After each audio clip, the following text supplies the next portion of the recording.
going on, Cuz Walt? What's up, J-Spot?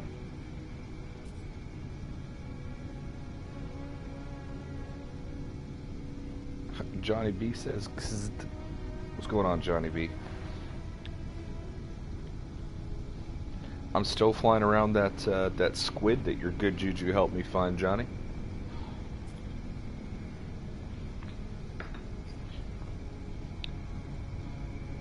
J-Spot says when you download a game, you're only licensing it from PSN. It's not like a hard copy. Yeah, you should always buy a hard copy whenever you get the chance. I would agree with that.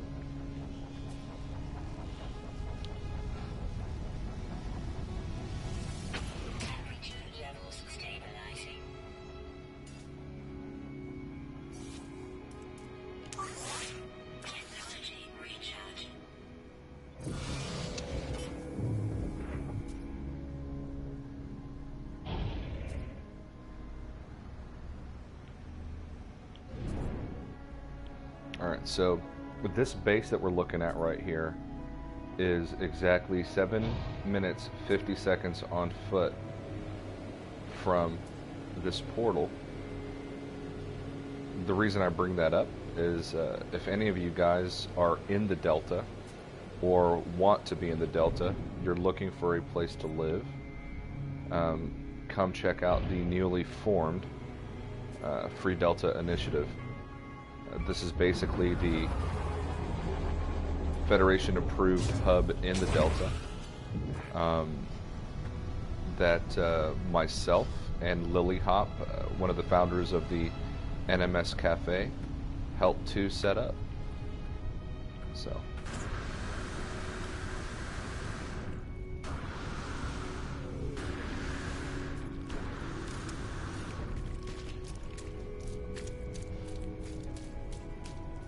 I'll go ahead and pull portal code for you here. As you can see by that right there, that's a straight 7 minutes 41 seconds. Well, from the portal, it's you know.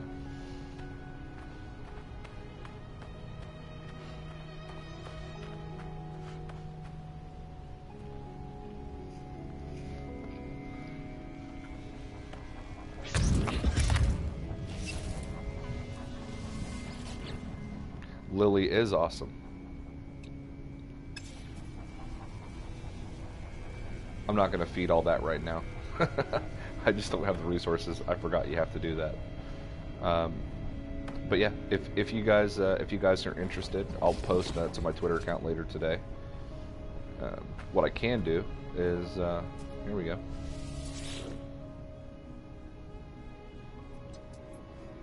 So screenshot that, write that down, whatever you want to do. But yeah, so what is kind of a quick story about the Delta? What has happened in the past is people that have tried to move to the Delta Quadrant and set up a hub have failed.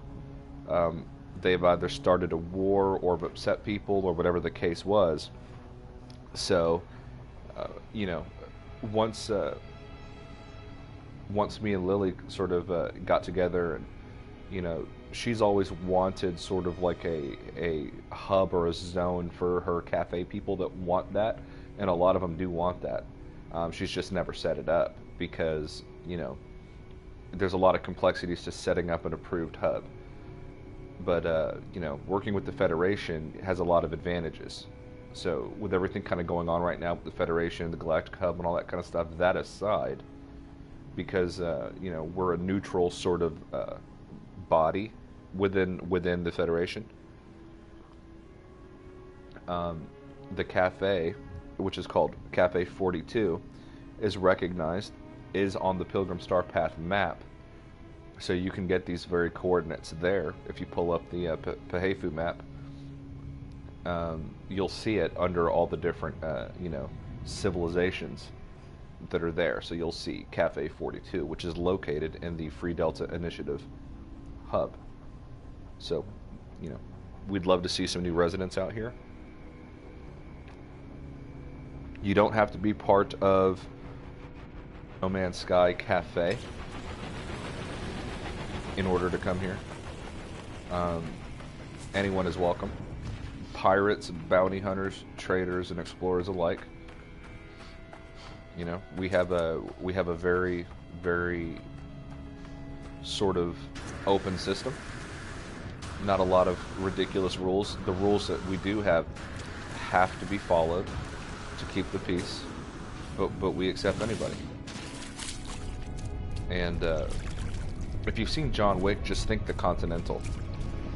So we don't care what's going on outside, but once you're inside, you know, we want to be a fun and you know, friendly community for everybody. So we've already got about 4 or 5 civilizations that are linked with the Delta Free Market Initiative, or the Free Delta Initiative, sorry.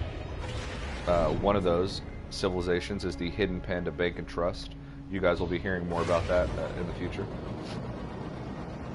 We've also got Epic Pirates, which is, you know, basically, it is what it sounds like. It's a bunch of space pirates, and they have, you know, loose factions all across the Delta, and they are partnered with the Delta Hub here. We've got the NMS Cafe, and a couple of other ones. So.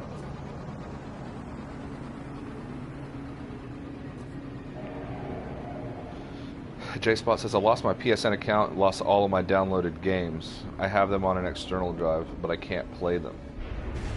How did you lose your PSN account? If you don't mind letting me know, J-Spot.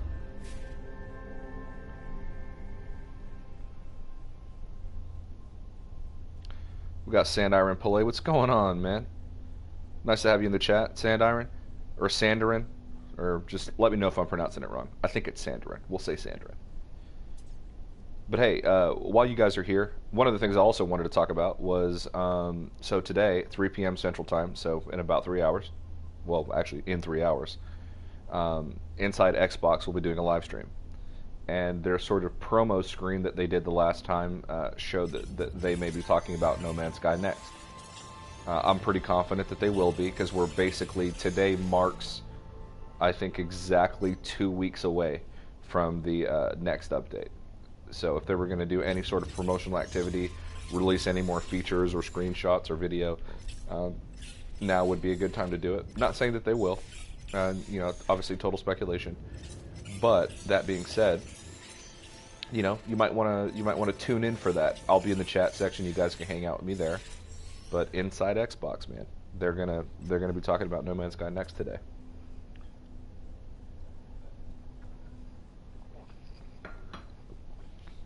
Alright, so here's our hub tree.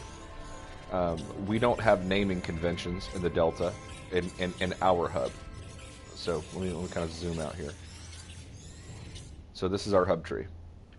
So the only thing that is named is we have these systems here. So this is the port system. We call it port of call. This is where everyone comes in, claims a base, and can move throughout the hub. So we have a massive region all around here that's ours. Okay? And we don't have any naming convention. So the only stars that are pre-named are these ones. And at the top of the tree here. And they're named after different alcohols. So that's not showing up right now because my online services are probably off. Let me check. Nope, they're on. But, you know, server problems and whatnot. But this is the hub tree, essentially. So the top portion of the tree is named after liquor. Okay, and then you've got the bottom part of the tree is named after coffees, and then there's tea and stuff in there, and they're all pre-named for Cafe 42. That was something that Lily Hop and DG worked really hard on. And we've got DG.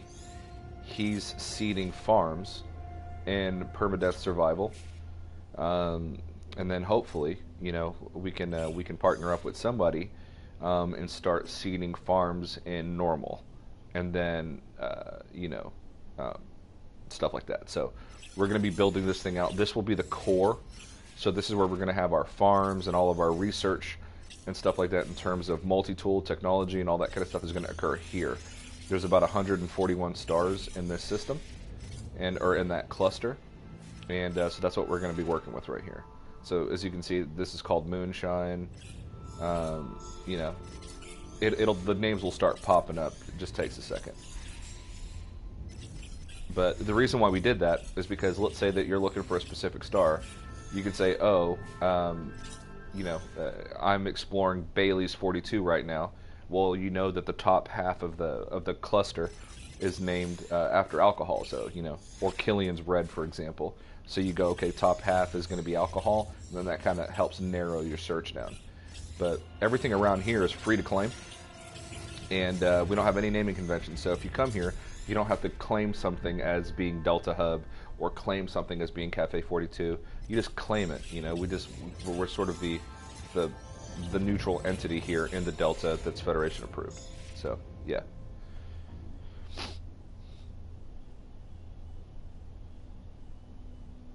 Sand Heron. Bet you were close. Thanks, man. I have this pet peeve, dude, of like saying names wrong. I hate saying names wrong.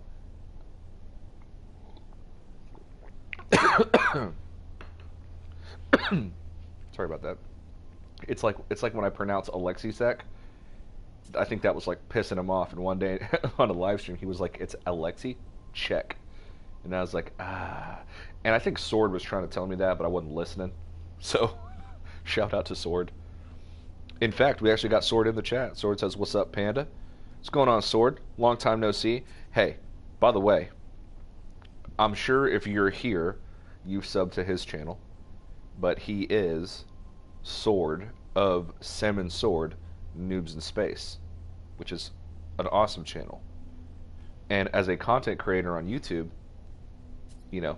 maybe I shouldn't be giving another channel shoutouts, but this is the No Man's Sky community after all. I'm a huge fan of Noobs in Space, so make sure you check those guys out.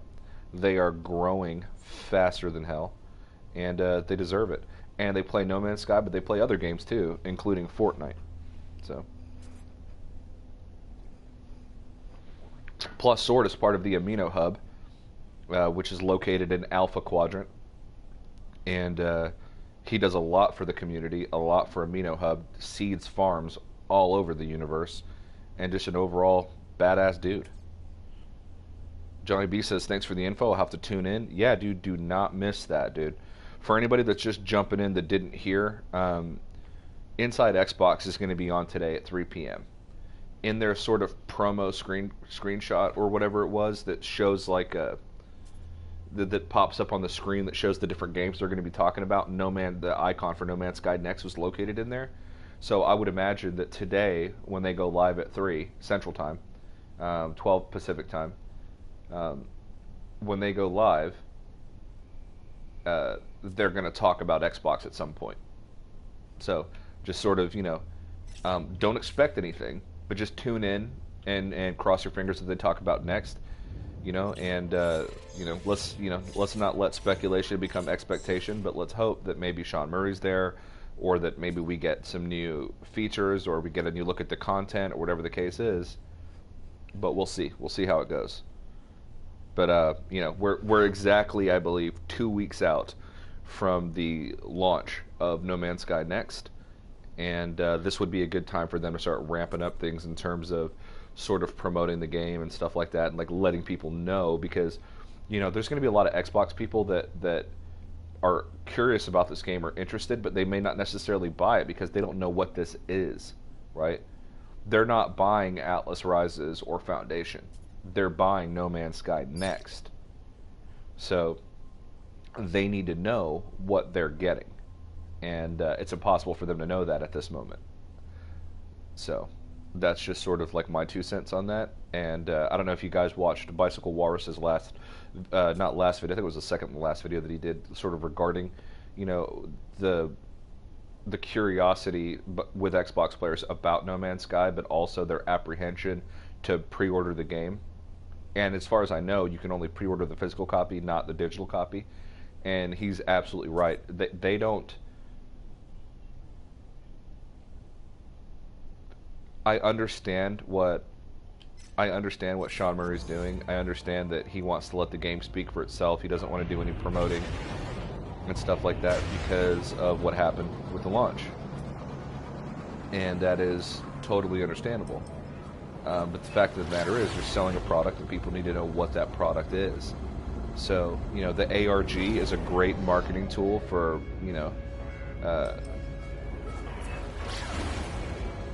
but it's not, it's not really going to cut it. We love the ARG because we play the game. We're already fans of the game. We're already into the game.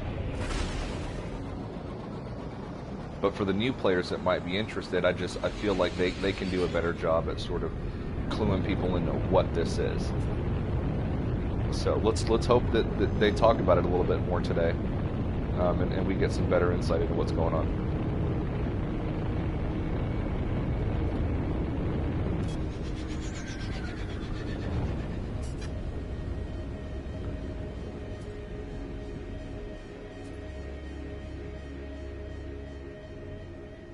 JSpot says, I think my account was hacked, my password changed, I never received a notification, and I was freaked out and deleted my PSN account. Well, JSpot, you might want to call PlayStation support, because they may have a way of recovering that. It's worth a try. I wouldn't have necessarily deleted my PSN account, but...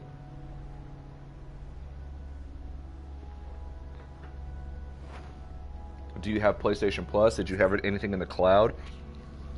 Like saved? I mean, I don't know. But I would try everything, JSpot. I would call their support and I would try everything. So that's a bummer, dude. I'm sorry that happened. Cuz Walt says, hi everyone, excited for the new hub you're building, Panda. Yeah, and actually, Cuz, it's not that far from the Convergence hub.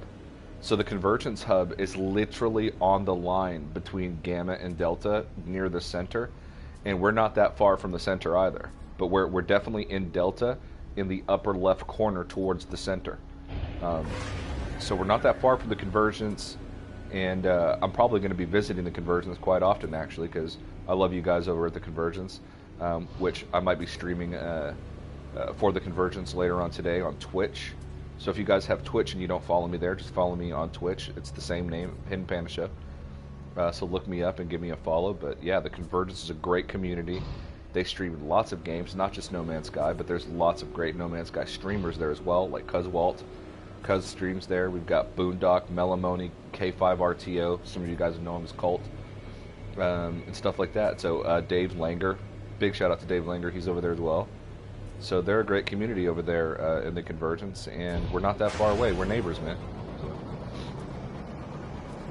But yeah, like I was telling people at the beginning of this stream, Cuz, which I think you were here for anyway, but we are the first, I believe, not the first, but I know that, I just have a feeling this is going to go off without a hitch. We are Federation approved, and what that does, there's a lot of benefits that come with that, as I'm sure you know. What that does is it allows our hub to show up on the Pehefu map, the Pilgrim Star Path map, which it now does.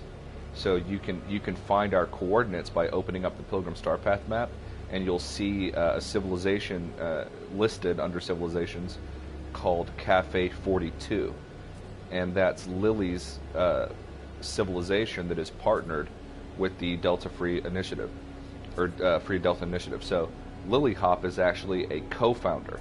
So me, Lily, and Slade Braddock started the Free Delta Initiative, which is essentially a hub in Delta, but we're comprised of about 4 or 5 different civilizations. The two most notable are Slade and Lily's. Slade's civilization is called Epic Pirates and Independent Cartels, which is a great sort of pirate role-playing community. And then Lily obviously has the NMS Cafe, which is a large amino community, and they have officially created the Cafe 42 hub within the Free Delta Initiative. So it's pretty awesome, and we will be home to, like I said, pirates, traders, bounty hunters, explorers, whatever. When you're in our area, you're safe. You abide by our very simple rules. We don't have a lot of rules. We don't have naming conventions and none of that other stuff that kind of weighs participating in a hub down. We don't have any of that. So we have a central core cluster that is pre-named for people that want to live there. You don't have to be part of the NMS Cafe. and then everything around, the four quadrants essentially that make up the Free Delta Initiative hub is free to explore and name. There's no naming convention. So we have our pre-designated spot, and we're fine with that. So if you're looking for a place to locate your civilization, locate it in the Delta where we are. Sandirin says, like it haunts you, your pet peeve. You know what that feels like. Yeah. J-Spot says, I didn't know that by doing so I wouldn't be able to play any of my downloaded games. Yeah, that's kind of a bummer, man. Because it's all linked to your PSN. But like I said, you'll be able to, you should be able to get that back, dude. I mean, don't take my word for it. But I would imagine, that they might have a process or something in place to sort of mitigate that kind of thing. Because you wouldn't be the first person to freak out, about potentially being hacked and delete your account. At least I wouldn't think so. There we go.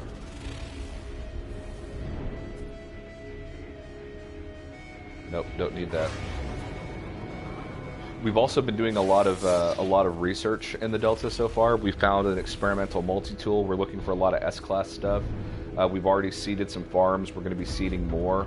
So there's going to be a lot of reasons to come out here, guys. You can come out here and get rich. You can come out here and find great ships. We're having a contest right now, actually. Cuzwalt, this might interest you, in fact. So the contest that we're doing, and let the people in the Convergence know, is, and you guys might want to listen to this, so 25% of all players that spawn, spawn in the Delta. There's a lot of people that are in the Delta that don't know they're there. And you can find out if you're in the Delta by just going to the Pilgrim Star Path map and typing in your signal booster coordinates of wherever you are, and you may find that you're in the Delta already, which is the bottom right quadrant. And the reason I bring this up is because we're doing a contest right now to kick off this new hub. And what it is that any civilization that's in the Delta that registers with the Free Delta Initiative and finds a squid will win free merchandise. So Slade Braddock does screen printing and all that kind of stuff. He's made shirts for the Amino Hub and like different places, and so he's able to create shirts. And one of the benefits of this contest is that if you find a squid in the Delta and give us the coordinates of it, you will get a set of free t-shirts with your civilization's logo on them and shipped directly to you to share with your civ, basically. So you'll get merch with your branding on it. So help us find a squid, man. You'll get free shit.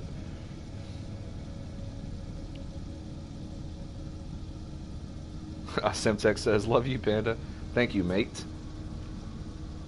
Yeah, dude. No, I'm like literally, I'm dead serious. Semtex, I saw you creeping up on 600 subs, man. You guys are gonna pass me real fast, and you know what? You deserve it. So, good job on the channel. Love to see what you guys are doing. Love the excitement, the positivity.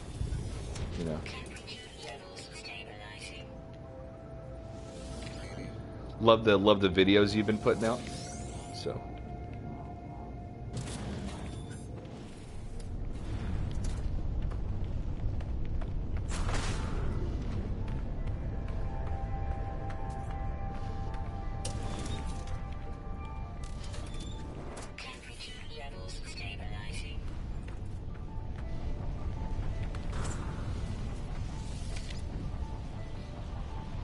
Oh snap, we got Infinite Gamer in the chat. What's going on, Infinite Gamer? For those that don't know, me and Infinite Gamer are buds. He has a really great channel and a Discord. Okay? So, be on the lookout for Infinite Gamer. Super cool guy. Got a great channel. And, make sure you check that guy out. So, click on his little icon there and go ahead and throw him a sub. You won't regret it.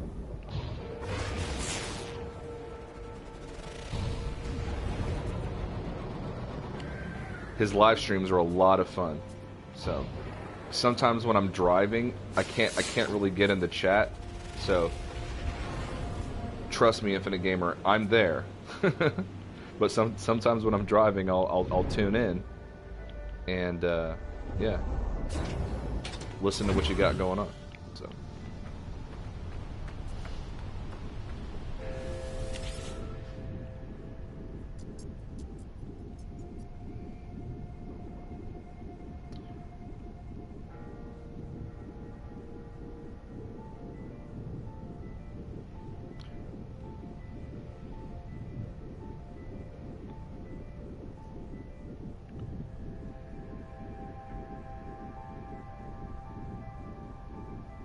Oh, I just saw the comment. I think I already did it for you, Infinite Gamer. But yeah, absolutely. Go ahead and give a shout out for your channel. The fact that you asked will almost 100% be a yes from me.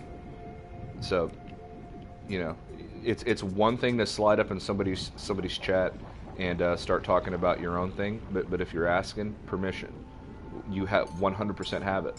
So yes. You know, we're like Cobra TV says, man, we're all a constellation, you know, or constellation. This community was built out of all of the negativity that occurred when the game launched in 2016, and through that negativity, birthed one of the most cooperative and positive communities, if not the most, in gaming. And so, with that being said, 100%, you can absolutely. Shout out your channel right here on the Hidden Panda Show.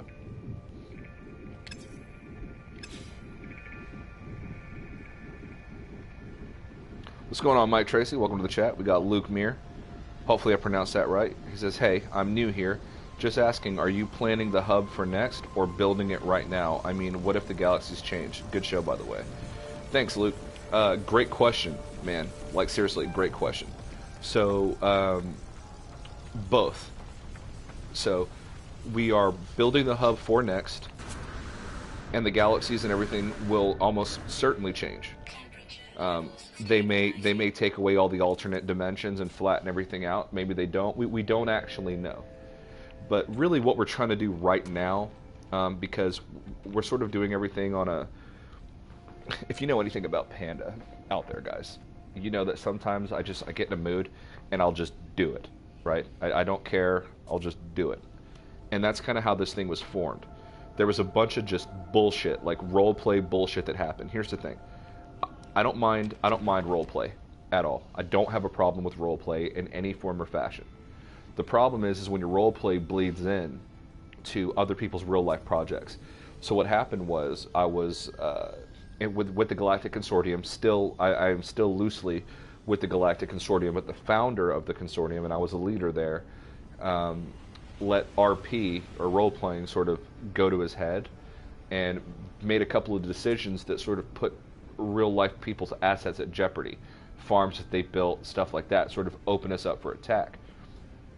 The whole purpose of the consortium, and what I'll be bringing to the Delta, okay, is 3 simple words: freedom, friends, fortune. That's it. Those of us that are playing the game now, okay, we supported the game. We've been playing it most likely from vanilla or earlier iterations. You know, we have turned other people onto the game. We have found each other. We are No Man's Sky, okay? And what I'm trying to do is there's going to be a lot of new people coming because of multiplayer. I made a video probably 6-7 months ago, actually, about how this next update was going to predominantly be centered and focused around multiplayer and how multiplayer works. And I've made a lot of predictions that were not good predictions, and I made a lot of predictions that were spot on. This particular prediction was spot on. I said that the major component of this update, now obviously we're going to get a lot of other things, maybe more variety, stuff like that, but the major component of this update was going to be multiplayer and how multiplayer works. And so there's going to be a lot of people that are going to be coming in new because of the new multiplayer aspects of the game, okay, and the potential for PvP. There's going to be a lot of new PlayStation and PC players and a lot of, obviously, Xbox One players, okay, and I don't imagine Hello Games dropping an update and then erasing all of your progression in the game. Your progression, I think, will stand. So what I want to do is I want to find those S-class multi-tools. I want to find those S-class ships, those exotic squids, stuff like that. I want to get those farms so that you can get your units, okay, so that you guys can buy those freighters. I want to find those freighters. I want everybody to get everything they need right now before next drops. That way, when next drops, you know what I'm saying, you guys are at the top of the heap for all these new players coming in. You have your rightful position at the apex of success in No Man's Sky.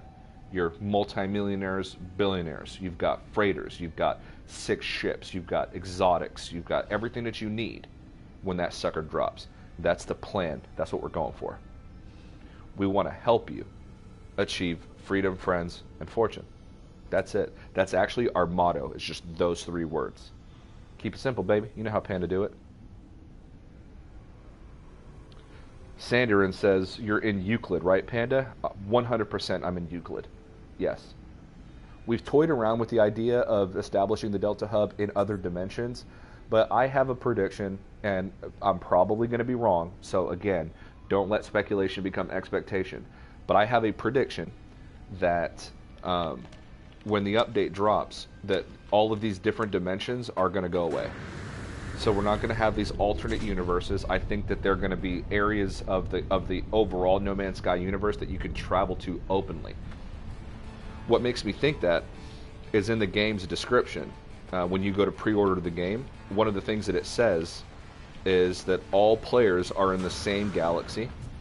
It says that will you be an explorer who travels known space, or will you try to explore the unclaimed areas of the galaxy, essentially. Also, if you follow the ARG, Old Gods reached out to players and they said basically submit your Euclid locations to us, points of interest. So they specifically asked for Euclid and only Euclid. They also asked that people submit their civilized space to there as well.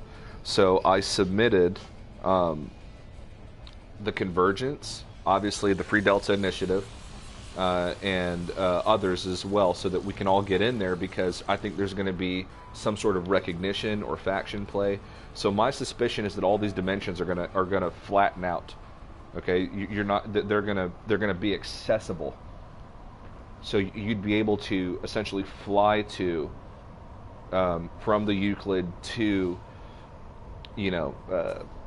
Calypso or Eisentum or whatever. That's my prediction. That doesn't mean that's going to happen. So we've kind of taken away focus from hubbing anywhere outside of Euclid for that specific reason. So, whoa. Hello Games only seem to be interested in areas that were Euclid. So, and I feel like that tells us something.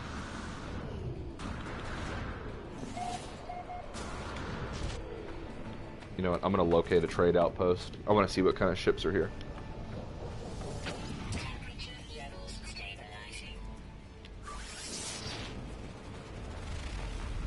It better be on this planet.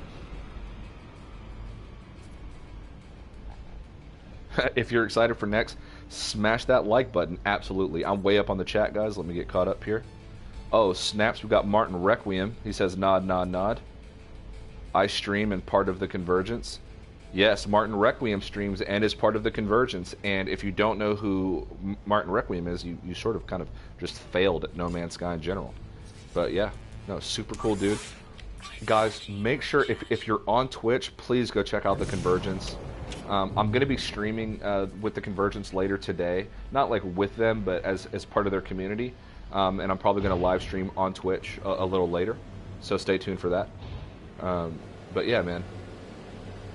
Those guys are awesome over there. You've got Melamoni, you've got Boondock Gaming, you've got Martin Requiem, you've got Cuzwalt, you've got Cult, You've got Dave Langer. You've got Stretchy Cat. There's so many cool people over there. Lady Di, like, or Lady D. Not exactly sure on how you pronounce it, but yeah, it's a great community on Twitch. I think Twitch is a fairly neglected community for No Man's Sky streamers, but yeah, man, absolutely check them out.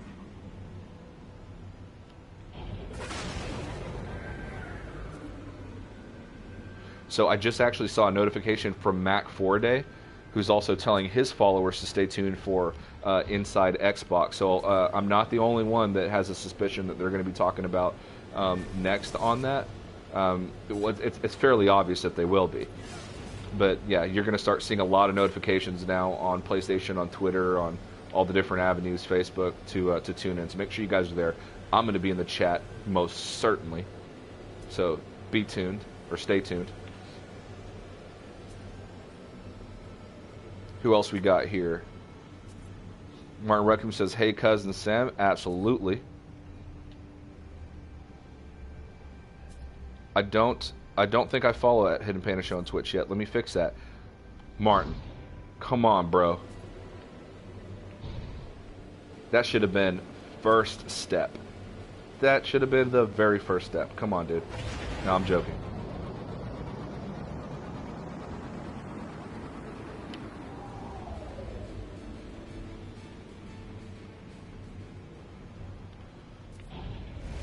Aw, snap. Semtex posting the Twitch link. See, that's why I love this community. Hell yeah, guys. Thank you so much.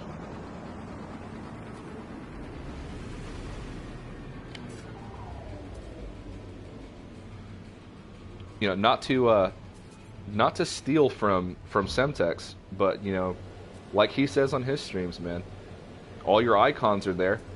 If you stream, if you produce content, if you're a content creator for No Man's Sky, and you're in this chat right now, post, click on that button, subscribe to these guys. It's free. It won't, right? Spread that love, guys. Come on. You know, we've been holding this game together. Okay, I take full responsibility, guys. You should too. This community is what has kept this game alive. This game would have died without us. Okay? We have stuck by Hello Games, and Hello Games has stuck by us. So let's strengthen this community before next drops. Let's all support each other. So click that like button, click that subscribe button. Make sure when you guys are subscribing to each other to hit that bell so that you get notifications. Ring my bell so you get my notifications. If you haven't already done that, come on, guys, get it together. So,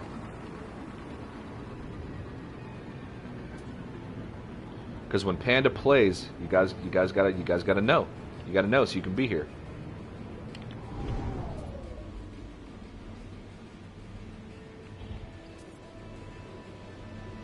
Geeky Pikachu says, "I just realized I haven't subbed yet, so fixing that now." Yeah, Geeky, fix that. By the way, for anybody that missed it, we did the last Nomad race, okay? We had Max Foraday, or Max. We had Matt For... oh my god, I'm failing. Mac Foraday was in race A, and Geeky Pikachu was in race B. We had 8 people in each race, okay? And so we had 2 races. The winner of race A went against the winner of race B in a third final race. So, Mac Foraday was the reigning champion. His championship title got taken by Rilsk on race A. Geeky Pikachu won race B, and then they went head-to-head in the third and final race, of which Geeky Pikachu won. So Geeky Pikachu is the Nomad Race Grand Champion. And guess what, guys? Me and Ranger from the No Man's Sky Cafe are working on potentially setting up another race. But since that was the last great Nomad race, we're switching gears. And what we're going to do now is we're going to do a roamer race. So, in my opinion, the roamers are more fun to drive across crazy terrain. And I'm scouting planets right now to find. But we're going to do another race, and you guys are going to have to try to steal that title from Geeky Pikachu. He's been too cocky. I'm just going to go ahead and say it. He's too cocky right now. He's got too much confidence. Okay, we got to kick him down a peg. Geeky Pikachu also streams. He was streaming the race on race day, as were many other people. So make sure you click on that little cute little Pikachu icon right there and sub to Geeky Pikachu. If you don't, then I didn't plan what I was going to say next. So let's just use your imagination. I love this ship, and I'm waiting for an A-Class or S-Class to roll by. I love that style. Alright, let's see what they got here. Kind of exotic.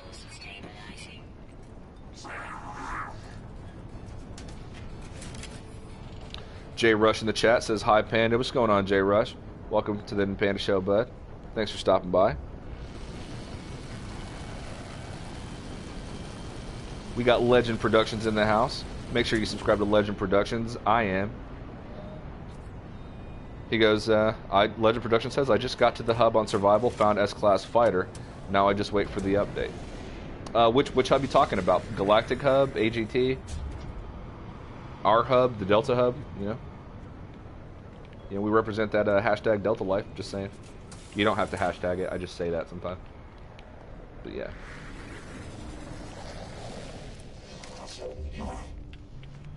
Is it weird that I'm into ships that have solar panels? I just kind of like the idea of that. It makes me think of solar sails. We got Sean Sky in the chat. What's going on, Sean Sky? Sanderin says, "I think it would be cool with one extremely large dimension / galaxy. Nebula's regions have traits akin to other galaxies." Yeah, man. Yeah, absolutely. That's kind of where I think it's going. It just makes it easier to sort of. I think what Hello Games has noticed with the different hubs and stuff like that is that they're predominantly located in the Euclid. Second, you know, you have Eisendom, and then everything just kind of goes down from there. There's a few hubs and Buddelanger and stuff like that, but mostly it's Euclid and Eisendom. And I think that they've noticed that a lot of people, they want to be together, they want to play together, so people have latched on, so to speak, to, you know, staying in the Euclid, where everybody else is. So that's sort of what makes me think that they've sort of reevaluated how the galaxies work, and that they're just going to put us all together. So, I mean, when you've got 18 quintillion points of light that you can visit, if you want to be alone, it's not hard, guys. You know. So I also want to state that for people that are a bit for people that are a bit worried about, you know, PvP and stuff like that, you can get away. You know what I mean? So I wouldn't let that worry you too much. God, that's pretty cool, man. Normally, I'm partial to the ones that have the sort of like fan blades on the wings, but that's pretty cool. Very bird-like, parrot. I'm getting the parrot vibe.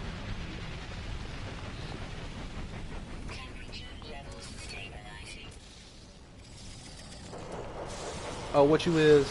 Better not be an S-Class. That'd make me so sad if that was an S-Class.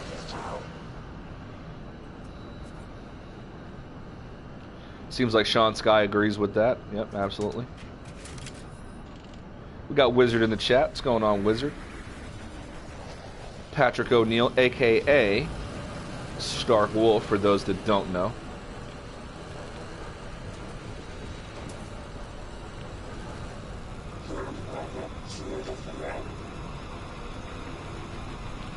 Legend Production says Amino Hub. Very cool. Very, very cool.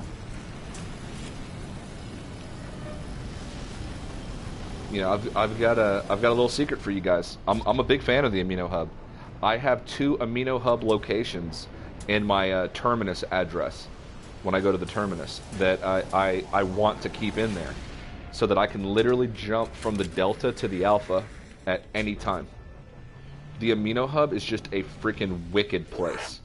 Just saying.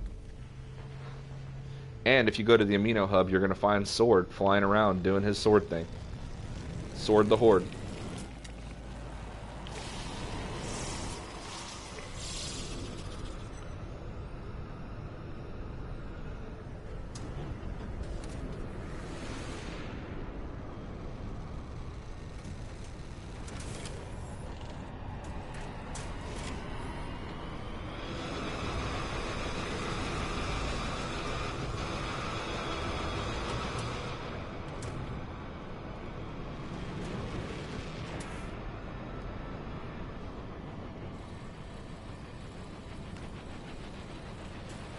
Aw, snap, we got Boondock in the house.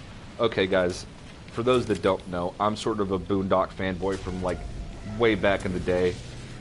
Been here since the first video where he was making his way to the Galactic Hub. I'm kind of a creeper, too, because I followed him over to Twitch. Now Panda's on Twitch, because Boondock's on Twitch. And I'm part of the Convergence, because Boondock is part of the Convergence. And I made a lot of friends over there. So big shout out to Boondock for just being Boon. Thank you for jumping in the chat, Boone. You are a bro and a pro.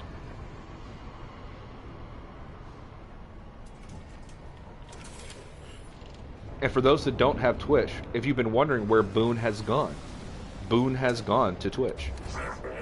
I know, I followed him there. And you guys should too. So make sure you set up Twitch accounts right now. I'll wait, it's cool. Okay? And look for Boondock Gaming. Look for that cute little blue icon right there. Make sure that you follow him, okay? Sub, whatever you want to do, okay? If you've got Twitch Prime, donate a sub to him, you know? Go all the way. Go big, okay? And follow the Convergence while you're there. Everybody's got to get booned sometime, all right? If you've never been booned, then you're not a No Man's Sky fan.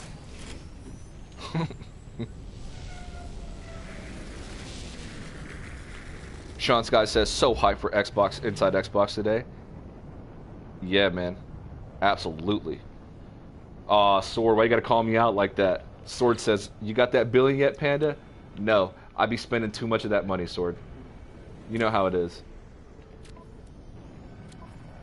But, to be fair, I got 248 slot haulers right now. I got 3 exotics, including a squid. Okay, I got a fighter. You know, I got my freighter with warp. You know what I'm saying? It's A class. I haven't got that S class yet, but this thing costs a pretty penny. Okay, I'm getting ready for next, and I'm trying to help. I'm trying to help these youngins get ready too, man. You know, trying to help them achieve the pinnacle of success in No Man's Sky. And by pinnacle, I mean, you know, that sword level. Sword can make like 1 billion units in probably 6 hours. Pisses me off. But he's got focus, and that's one thing that a good old Panda Bear doesn't have.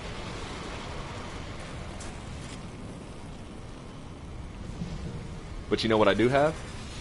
675 of the best subscribers in all of No Man's Sky. So thank you. I'm just saying, just throwing that out there. You know.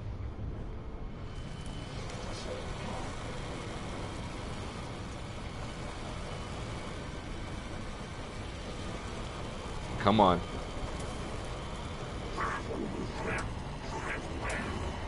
Exotic land. Please land. I gotta see what kind of exotic you are. I gotta map you for the database. Now earlier I mentioned the Hidden Panda Bank and Trust. Okay. So let me get real about what that is. Okay. It's like the Galactic Consortium, which was established by Tempest, but I helped to build it. Okay, as far as the amino is concerned. A lot of people did a lot of work on Reddit and Gamepedia and stuff like that, but as far as amino is concerned, I helped build it. When I got to it, it was 18 members. Now it's like 100 members. And we've got a bunch of farms listed in there. But some drama happened with the consortium, and there's a lack of communication right now, and so I felt that I just needed to do my own thing that I was in control of. So the Hidden Panda Bank and Trust is essentially just going to be a tech database, a ship database, and a farm database that is going to be part of Cafe 42 and the Free Delta Initiative Hub. So that's what that is. Trying to help us all get rich, guys. I'm just saying.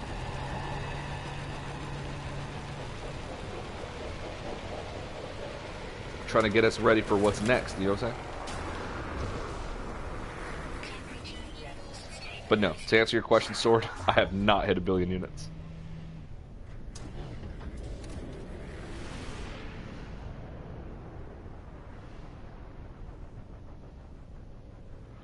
Sword says, actually, no. I fully accept TB12 title. What's that?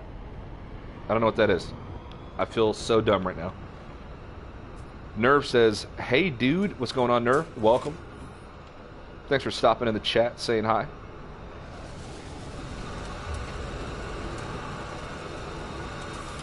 Nerf says, what else do you think will be in next? Okay, alright, so, a long time ago, about 6 months ago, directly after Atlas Rise's release, I made a very speculation-heavy video, okay, about multiplayer. It got, I think, like 20-something thousand views, which isn't a lot, you know, but as far as No Man's Sky videos go, for such a small channel, you know, it's kind of a milestone for me. But I made a video about multiplayer in No Man's Sky, what I thought it was going to be. And I talked about how it would be probably this update would be predominantly focused on multiplayer and the features that allow multiplayer to work. And I think I was partially right about that. I think we're getting a lot more than that. But then I recently made a video also about how I thought multiplayer would function. And it's kind of a divisive video. I've got no facts to surround it. It's one way to balance the multiplayer aspects of the game. So what do I think is going to be next also? Here's how I think multiplayer is going to work. Okay? Or at least how I would like it to work. Again, don't let speculation become expectation. Don't get mad at me. Don't expect this stuff. These are just my thoughts. And it's fun to think about. Also, if Hello Games comes across this shit, it kind of gives them ideas, right? So as long as we're being responsible, okay, drink responsibly, right? As long as we're being responsible, you know, speculating doesn't hurt anything. But when I think of No Man's Sky and I think of an open universe, when I think about the possibility that they open the skybox, that they take away the load screens, when I think about the warp animation changing, and I think about a lot of other games. I think about Elite Dangerous, I think about EVE Online, and Elite Dangerous and EVE Online, they handle space similarly in a multiplayer universe. And what I mean is, No Man's Sky already has several game modes. So I think that the multiplayer aspects of it are going to be turned on right off the bat. I think that it's just going to be multiplayer. When the game launches, you're going to be in a shared universe. I think that you'll be able to turn that off so that other players can't find you, or so that you don't appear, kind of like how you have base sharing now. I think that base sharing will go away, and you're just either going to be online or not online. But I think that the overall universe, when you turn on the game, it's just going to be online, open play. Okay? And I think that what they're going to do is they're going to have different security levels in different systems. Because in the pre-order game description on GameStop, it says, there's a quote, it says, "The police are ever watching." Okay? Also, not only that, but we have a piece of technology in the game that for the most part is pretty useless. Useless. And it's called the conflict scanner. And it just lets you know the level of conflict in a system. And that's it. But there's not really any gameplay value to it. So little that I've actually just never downloaded. I've never crafted that piece of technology. So imagine you have an open universe and there's people living in there. You've got your hub regions where there's tons of people flying around. You've got tons of space in between where there's just fucking nobody, right? And there's going to be certain sectors of space or certain systems that might say, high level of conflict. The way that it works in EVE is that they have high sec or high security, low sec or low security, and null sec, which is no security. Okay, so in low sec and null sec, you can take a lot more risk. You can attack other players. That's where your pirates and your bounty hunters and stuff are going to be. That's also where they're going to hide the biggest rewards, is in the more difficult places to achieve them. Then in your low to no security areas, that's where you're going to be a lot more safe, but the payoff is going to be less as well. That's my vision for how they handle multiplayer. That doesn't mean that they're going to do it that way, but that's one way that they can balance it. Because you have a police force in the game that its level of security varies depending on the system, and that everything else is very player-driven.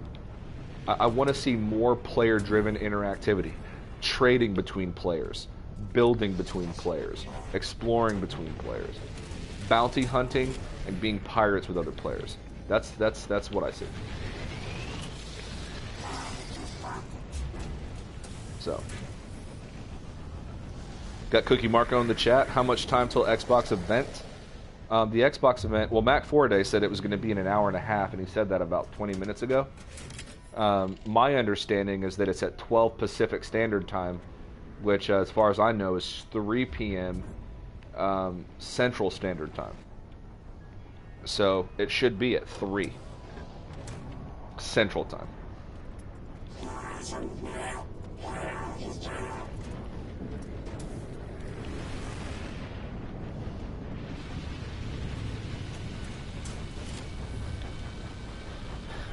You know, I could Google it, but I'm not going to right now.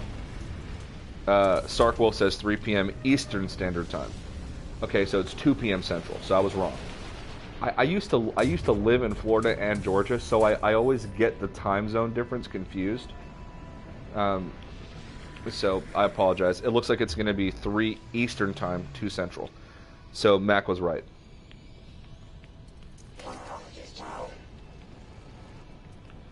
Alright, I'm not seeing anything interesting land other than that pretty nifty hauler.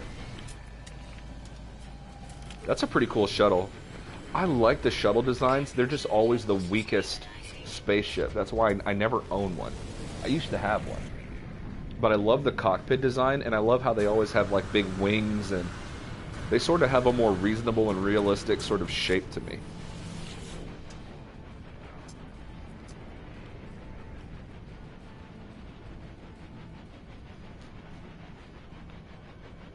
Oh snap. TOG comes in and says 1 hour, 13 minutes. Guys, if you don't know who the top of the galaxy is, right there, that's TOG, okay? They literally live at the highest point in the Euclid galaxy. And they're also really badass, and they've got a great amino. And so check those guys out. Click on that button. Make sure you subscribe to their TOG. They do revolutionary stuff in No Man's Sky. Like, I'm not even playing, man. These guys build bases underground. They got badass glitch farms. They got this whole gas harvester. You just have to see it to believe it. The TOG is incredible. So big shout out to the TOG. Thanks for stopping by, letting us know the official time for the Inside Xbox thing. Ooh, got that A class. What up? All right, let's check this thing out. Is it an A class full slot? We got max slot here. What's going on? Ah, see, that's a weak sauce. Panda can't deal with that. About to bounce out of here. I'm gonna leave a comm ball, just so that anybody that immigrates to the system knows where they can buy a new ship, should they so desire.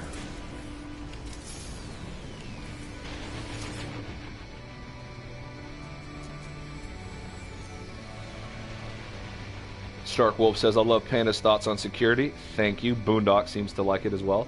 You don't have to agree with it, but just admit to yourself. It is a good theory, though.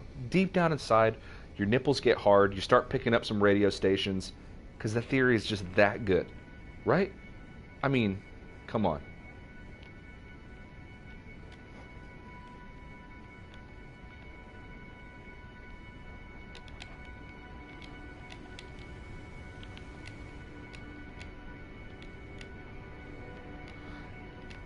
Ask Infinite Gamer about Panda's pepperonis. We've had this conversation.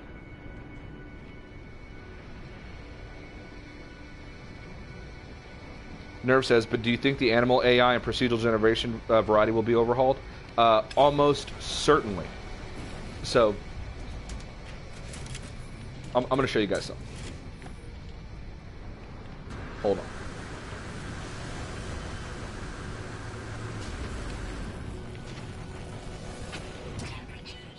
I got something for you guys. This is going to get you excited. Well, I mean, I could be dead wrong, so don't get too excited. But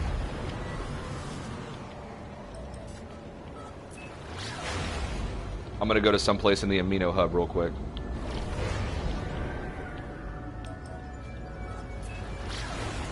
For the love of God, Hello Games, please let me steer and pulse drive.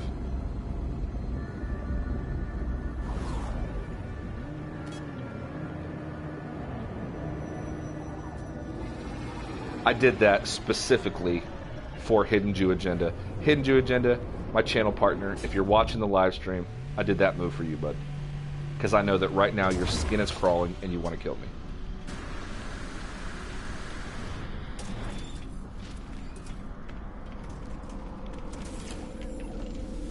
Alright, we're going to jump back to the amino hub just because I don't want to use the resources right now to build a exocraft. But, yeah.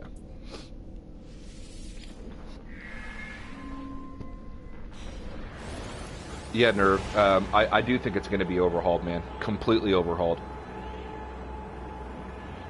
Boondock says, at least the proc gen. Nerve says, I'm praying to the heavens they fix animal AI.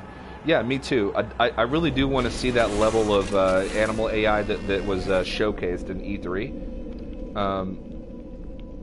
You know, fingers crossed, man. For those of you that have been following the ARG, listening to some of the audio that's in the game now, some of the things that they talk about, the way this game functions and is played is definitely changing. This is not going to be the same game. In Sean Murray's interview with the Inside Xbox guy, he said that this is a very different experience. You know, for a lot of the hardcore No Man's Sky players out there that have, you know, been supporting the game since day one,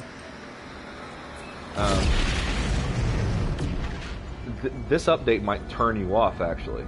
If you've been liking the game as it was when it came out, and all these updates you feel have sort of taken you away from the original spirit of the game, I have a feeling that you're going to be even more disappointed with next. I've always been a fan of the game, but I've always loved the game for what it is and what I know it's becoming with time, and that's why I've always supported it. I'm loving the direction that it's going, but there's a lot of people who aren't, and that's okay. But this is going to be a very different experience, I feel like. Sanderin says, some shuttles remind me of the Millennium Falcon. Yes, some do. All Boone wants is tree. Yeah, Boone, we know about the trees, dude. We know about the trees. We got Funny Imps in the chat. What's going on, Funny Imps? Welcome back to the Hidden Panda Show. We got Gupparoo. What's going on, dude? Haven't seen you in a while. Glad you are back. All right, glad you are back. TSS Gaming in the chat. You guys missed it, man. Me and TSS, we were streaming a little bit of Ghost Recon Wildlands on Twitch not that long ago, and I'm pretty shit at that game, actually. At least I was having a shit moment, because I did upload a video where I was wrecking some shit on Wildlands. But yeah, that was a lot of fun, man. I'm glad you were able to jump in for that and help me out. HiddenJewAgenda had to bounce. We were dual streaming that day, so I was on Twitch, he was on YouTube, and he had a family thing pop up he had to go do. So he had to leave, and TSS came in for the rescue and helped me get through that mission, so it's pretty awesome. So I did all this just to show Nerve this, by the way. Oh, let me reset that. God damn, it's bad parking. Alright, you see this cockpit? You see that cockpit? Your character, right, sits in that. So let's think about that for a moment. Let's pull up on a tree. Okay? So here we go. Here's a tree. All right. We know how much Boondock likes trees. Okay. So think about the fact that your player is sitting inside that. And then look at that tree. Just kind of like let that soak in for a minute, because we're getting player models. That means that the scale, the true scale of the environment to your player is going to be showcased. Okay? So when that drops, guys, okay, when we get Next and we get player models, you guys have seen the screenshots from Next when Sean Murray did that Twitter post about things leaking. And 2 of those screenshots that he leaked were also on the back box work from L Plays when he went to do the live pickup and the live drop. It was all blurred out because that's just how it was printed. But you can see that so we know that the game is going to have a similar look. Okay, so this cockpit, your player model gets in this thing and drives it. Okay, and there's a tree. How small are we compared to how big is the world around us, right? Look at the spaceship here. Okay, look at the cockpit. Okay. The character that's in here goes in there. Okay? Things in this universe are bigger than we think. Okay? It's just because we don't have a player model. You're literally a fucking gun floating through the air. Okay, that's it. And that's only if your gun's out. If your gun's not out, then you're just nothing. Okay? Floating through the air. That's it. But when they introduce character models, the scaling okay, has to match the environment. So just think about it. Hopefully that gets you a bit excited. You know. Also, like when you get into a ship, for example, all that happens is that the actual ship itself goes away, and it's just a cockpit floating around. I don't know if you guys have seen that glitch where when you see the shadow of just your cockpit. Okay, that you're only flying around a cockpit because you don't need to see the rest because you don't have a player model. But when you get a player model, okay, you're gonna see your hands, your feet. Okay, you're gonna see the world in a much different perspective. It's gonna be wild, man. You know what I'm saying? You're gonna see the world in a very different perspective, and it's gonna be crazy. Imagine you're sitting in your cockpit, and I think they're going to overhaul cockpits. I think cockpits are going to look a lot different. But imagine you're sitting in your cockpit, and you look down, and your hands are on the controls. What are those hands going to look like? You know what I'm saying? I mean, all of this stuff gets me just ridiculously excited. Because the world is going to make sense. Maybe those trees that we see aren't as small as we think. It's just because we don't have a reference point as a player model to know how big that thing is. But maybe those little things that Boondock calls bushes that he's walking by, maybe those are fucking giant-ass trees. You know, all you gotta do is just pull up your exocraft and look at the cockpit. Pull up your ship and look at the cockpit. You've got to get in that thing.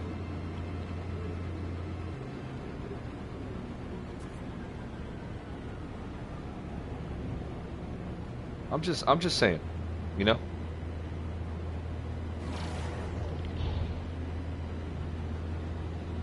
That's sort of my feeling is, look at the world around you. Look at the cockpit. Look at the driver's seat of your exocraft. Think about what size you have to be to get in that.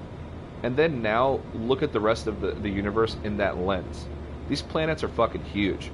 These trees are big. These rocks are massive. These mountains are tall. These oceans are deep. When you think about the size of your player, in all actuality. So. We got Alexi Check in the chat. What's going on, Alexi Check? Glad to see you here, man.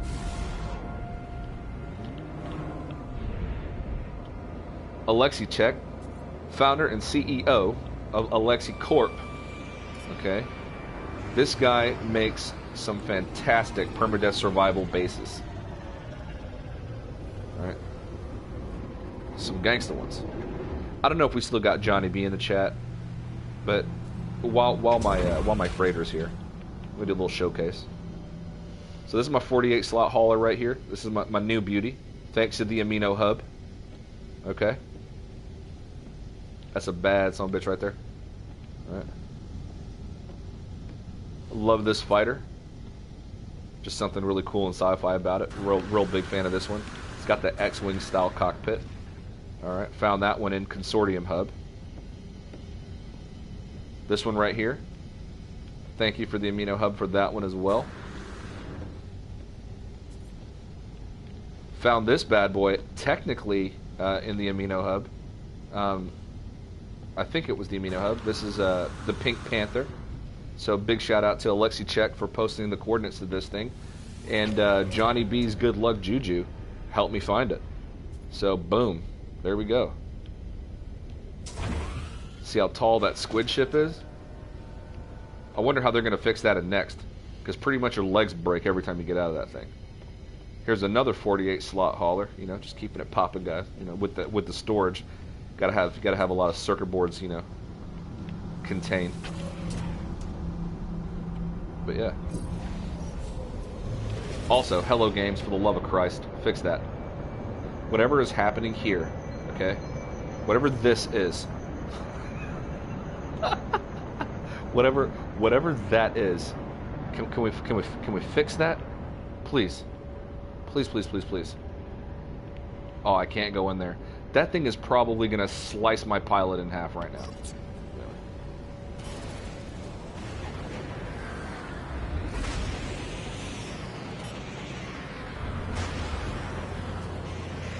You guys know I'm playing, right? I mean... Aw, crap. Where'd the space station go? I'm a No Man's Sky fan, but come on, it's not a perfect game. There's some glitches. Hello Games, get on that. Let's fix that, please. Neck-breaking turn right there. Semtex says, I love Panda, period. Yeah. I'm glad to hear that, Semtex, because I love you too, bud. Got Mark in the chat. We got Mr. Grape says we need more of a challenge for multiplayer. I think Next is going to bring it. Yeah. Yeah, I hope so. I want to see things that are so difficult that you got to crew up. You got to come in with a team to accomplish it, right? I mean, let's do that. Let's revamp the mission board system. I mean, dude, guys, we already got the jump on Elite Dangerous. You know what happens when you pull into a space station on Elite Dangerous? Fucking nothing. It just pulls up a menu and you start picking shit, okay? But in No Man's Sky, you can get out, you go up in here, all right? You got to walk to it, you know what I'm saying? All right? And you got to go talk to the NPC to get your missions. Okay, that's already one thing that we can't do with Elite Dangerous. So, Hello Games, come on, you're on the way to making this the best like sci-fi game ever. Let's. Some people argue that it already is. All right, so let's do it. You know, let's get on that.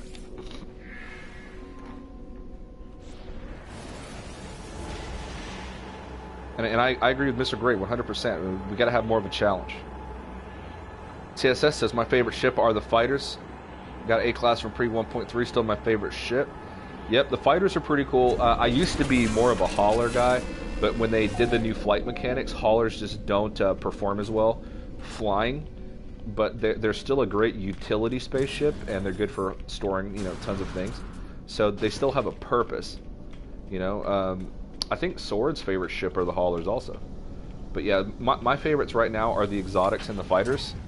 But I love that even though they made haulers fly like shit, you still need them, right? So sort of a well thought out thing there. Whoop. I've actually never seen the planet with this much light against the front of it like that. And that is really, really cool. That is a cool looking planet. Wow.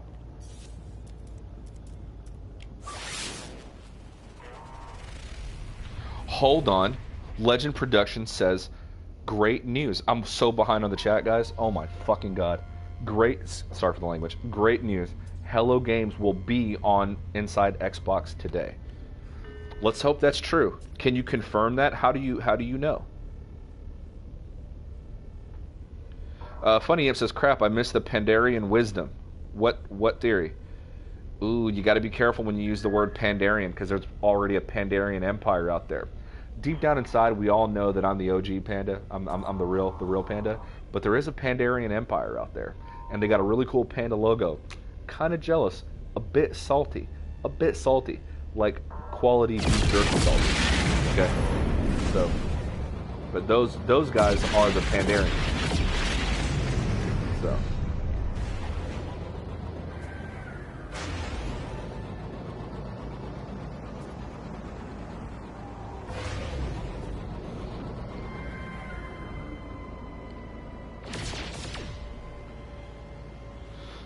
Funny Imps, the theory that I was talking about though was the one that I made the video about. So if you want, you know, just go back and check out the, you know, it's what could multiplayer look like in No Man's Sky video. For those that are new to the chat and new to the channel, make sure you go back through my videos, because I do discussion videos as well, not just live streams. So I do like edited sort of discussion videos with topics and points and stuff. And I've got a video called "What Could Multiplayer Look Like in No Man's Sky," and yeah, check that one out. It's a, you know. It perfectly kind of breaks down what I think multiplayer should function like in No Man's Sky, and what might be the, you know, how it might actually work. It's just a way to really balance the multiplayer experience for all player types. Martin Requiem says, I love to walk on the stairs in space stations to annoy people. Real talk, Martin Requiem. Somebody had made a joke one time about how people in No Man's Sky, like who still uses stairs? No one uses stairs. And I always use the stairs. So whenever I'm live streaming, I never do, because I just don't want to be made fun of. But when it's just me playing, I use the stairs all the time. So. Boondock says, not much, man. Getting impatient. Yeah, dude. Fucking 2 weeks to the day, I think, is when that sucker drops. I am shaken. I can't contain myself. So.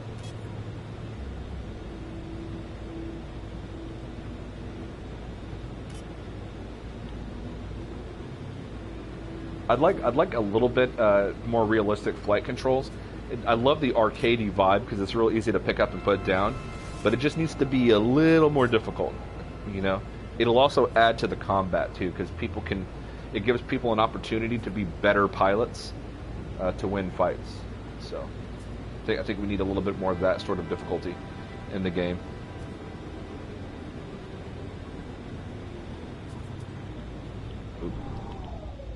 We got Pop Fred in the chat. Pop Fred says, No Man's Sky is perfect.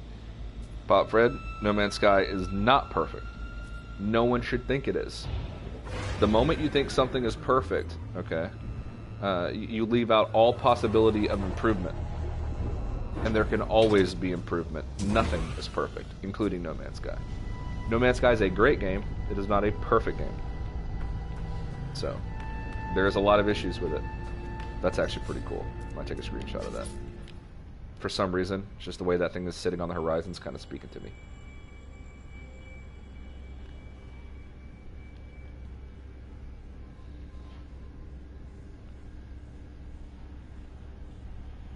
Exotics are cool, but fighters look boss. Yeah, they do. And I don't like I don't like that all the exotics have the same Explorer cockpit. I need different cockpit. We need a lot of cockpit layouts, actually. It's going to be interesting to see how the cockpit looks once we get player models. TSS Gaming says, I got 2 haulers. I call them my U-Haul ships. Hell yeah. Martin Requiem says, I do on purpose in the stream just to tick them off. My girlfriend is perfect. No need to change anything about her. Well, you bring up a good point. Can't argue with that.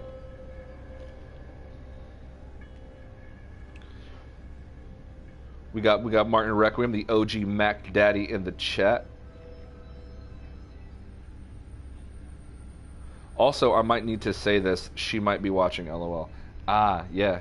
Protect yourself. As they say. Protect yourself.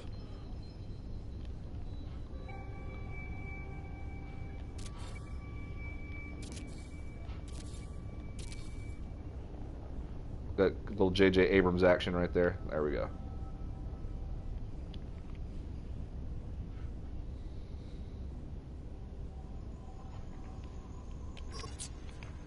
I had to worry about it, Martin Requiem. Sometimes I choose not to speak English. Sometimes. Oh yeah, I forgot I did this.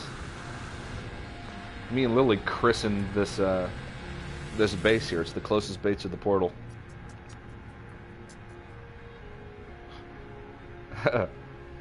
Martin Requiem says the "Oh Daddy." Daddy is fine too. Laughing my ass off. Or Dad is fine too. Well, you're the Mac Daddy is what I called you, I think. Llama Jew. Yee. TSS says, I hope to be streaming some multiplayer No Man's Sky this week. Yeah, dude. I'm down to meet you up in game, bro. I don't know if you have like a Civilization TSS, but if you guys are looking for a home, man, and you find yourself in the Delta, let me know, dude. We can link up and set it all up. Guys, I'm going to take a brief break just to use the potty, and then I still call it that. Don't judge me, and then I'll be right back.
If you guys stuck around, thank you. I'm back.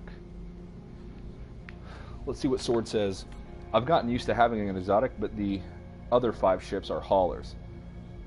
Yeah, you got to have at least one, right? I mean, it is the new ship type, and I've got a theory about this. Not yet, but I just met with a friend. Yeah, dude. If you're wanting a TSS, if you're wanting to start anything, man, holler at me. The Delta is home to all, and we're making a lot of progress in things that we're finding out here. Yeah, Sword. You know, my rule of thumb when it comes to certain stuff like that is, oh, big shout out to 9B By Jones for the subscription. But yeah, it's just like the exotic ships right now are cheap, and they were first introduced in Atlas Rises. And if you remember in Foundations, freighters were cheap when they were first introduced. So the very first freighter I ever bought was 7 million units. So just think about how expensive freighters are now. You know, if you don't have an exotic, and if you have a freighter and you can store multiple ships, I would say get your hands on at least one exotic, because you don't know how good these things are going to be and how much they're going to be worth in the next update. Anything that has this yellow logo right here, okay? If you think about different games like Destiny and stuff and different class items, gold colored things and purple colored things, but usually gold colored things are usually going to be your highest value things, like legendary stuff. So this S-Class, okay, they might be cheap now, but these things might be very different when next drops in terms of their utility. So Martin Requiem says, if you want to be my friend, give me a holler drum fill. Takes a bow. If Hidden was here, I'd have Hidden do a drum thing for you. So, by the way, Hidden, obviously a super busy guy, can't be on the channel as much as he used to. But if you guys like rock music and punk rock music, check out the band, HiddenJewAgenda's band, and they're a pretty awesome band. So, yeah, check them out. Well, they're called Head Trauma. They're not called HiddenJewAgenda's band. It'd be a terrible band name. But they're called Head Trauma. Make sure you check them out. They're awesome if you're into that kind of music, really fast, sort of punk rock, Sum 41 type stuff. They've got a couple of singles out. They had an album come out before. There's a new album coming that they're working on. They've got a new practice area and everything like that. So, you know, make sure you guys show those dudes some love. Right now, you guys are gonna hear some clanging sounds, but we are less than 45 minutes away from this Inside Xbox conversation that's about to take place, and it is 1:15 in the afternoon here in Texas, where I reside. So 1:15 represents drinking time for me. I'm joking, but I am about to drink. So, about to fix me a bourbon.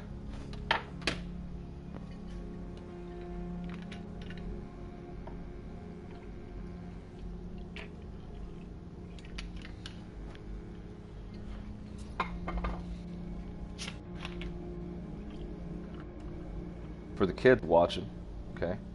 Don't drink and drive. And all things in moderation, all right? Be responsible. Don't be an idiot. Just thought about that, talking about drinking on fucking live stream. Probably should have mentioned it. All right. Back on my chair. Patrick O'Neill says, Jim Beam. I used to be a Jim Beam fan when I started out on bourbon.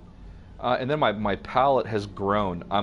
So my top bourbons right now that are priced nicely. So I'd go Woodford Reserve Double Oak. Zach, what's the one that you drink? What?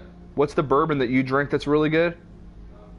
Knob Creek. So Woodford Reserve Double Oak. Knob Creek is really nice. And right now I'm drinking Bullet. Bullet bourbon is, so if you're looking at the different reviews out there for bourbon, if you go to one of the best websites, I think they're called whiskeymash.com, but they review bourbons, and Bullet bourbon is ranked 88 out of 100 on the scorecard, but it's $39.99, at least in Texas, for a 1.75 liter bottle. So for the taste to price ratio, there isn't a better bourbon in my opinion. you'll start to get this this sort of taste in most bottles. You're looking at around $60-$70, but Bullet's $40.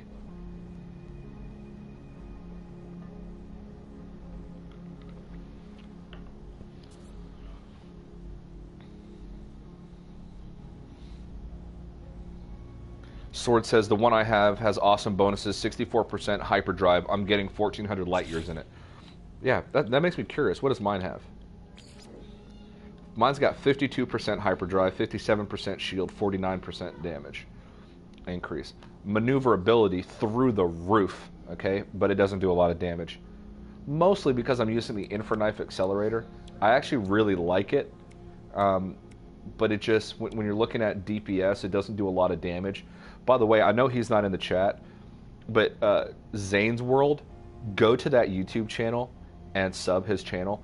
He does these very well done, comprehensive videos. I can never do these kind of things. I'm more of a speculation guy and sort of like putting out my thoughts and ideas on things and like making predictions and stuff like that, talking about features I like and like discussion stuff. But he does these very, very in-depth, like he does this video on ship weapons. And it is worth watching, let me tell you. It'll break down what he's going for in that video is he's not telling you which one is the best one. He's showing you the strengths and weaknesses of all of them, how much damage they do, what sort of resources they take.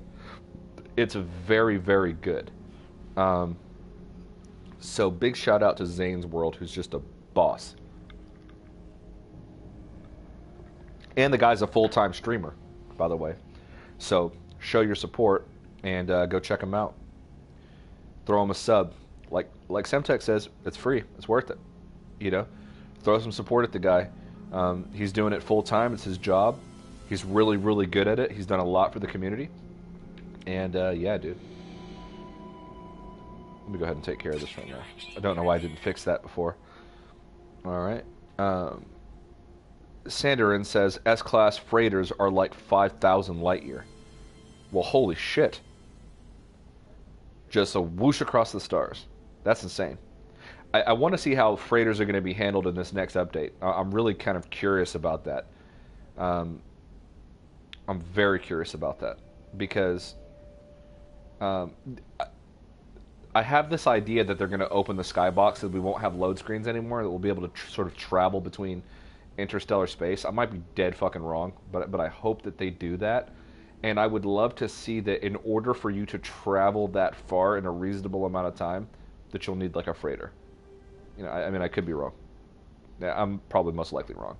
Funny Imp says, haulers are perfect for survival and permadeath, especially if you don't want to waste marrow bulbs to make storage containers early on. Dude, Funny Imps, if you're playing permadeath or survival, you're a boss. Anybody out there that is, big shout out, because I can't.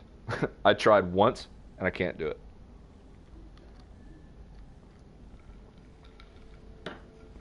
I died just trying to get to my ship.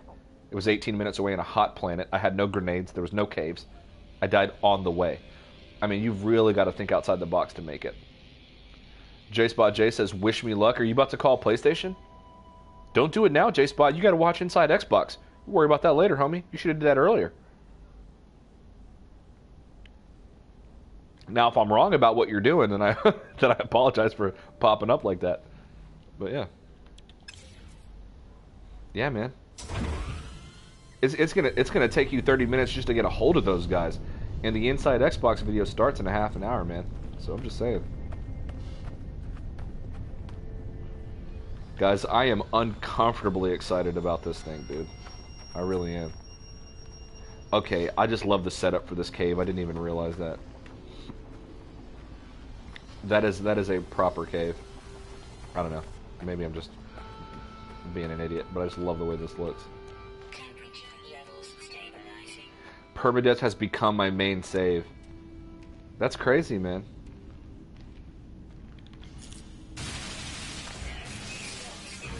You know, maybe sometime, you know, in the coming weeks before next drops, I might give a whack at survival or permadeath.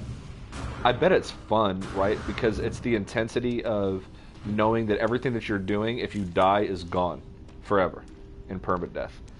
I could see the excitement about that. I've thought about going to the center, um, in survival or permadeath, and going through to another galaxy just to have done it, because I haven't done that. But yeah, pretty awesome. There was one planet, man, I've never found another one, but there was one planet that I was on where there was no life on the surface of the planet. I took screenshots. I've posted it on Twitter before. There was no life on the surface of the planets. All the life were in the caves, and there was all these crabs and dinosaur things and stuff running around. It was insane. I mean, tons of them. The game would glitch and slow down. There was so much running around inside the caves. It was miraculous. One of my favorite things to do in this game is to just take it in. The beauty of it. You know? That's what I love about No Man's Skies. You don't really have to do anything. You know, you can just, I mean, just look at this. What other game is giving you this?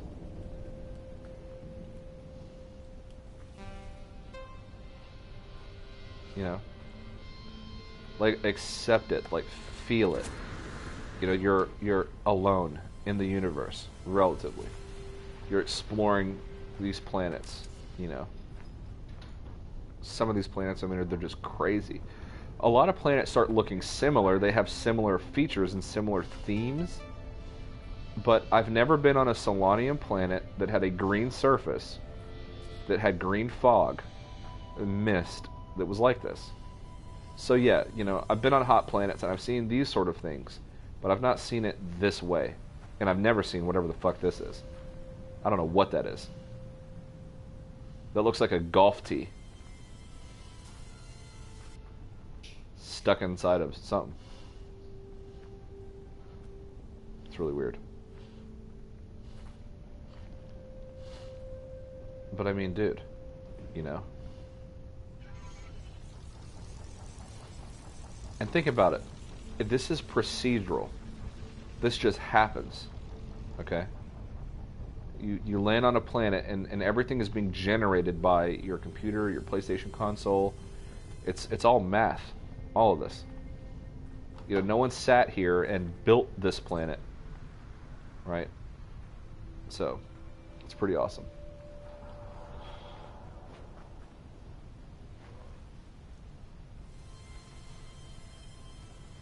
I don't know, there's just times, guys, where this game, it really takes my breath away.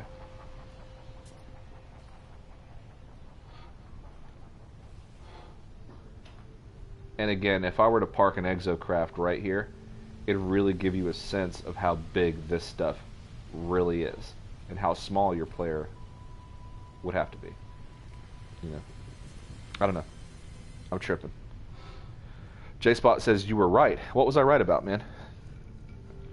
That you can recover that stuff from PlayStation, or that wait till after Inside Xbox to give them a call?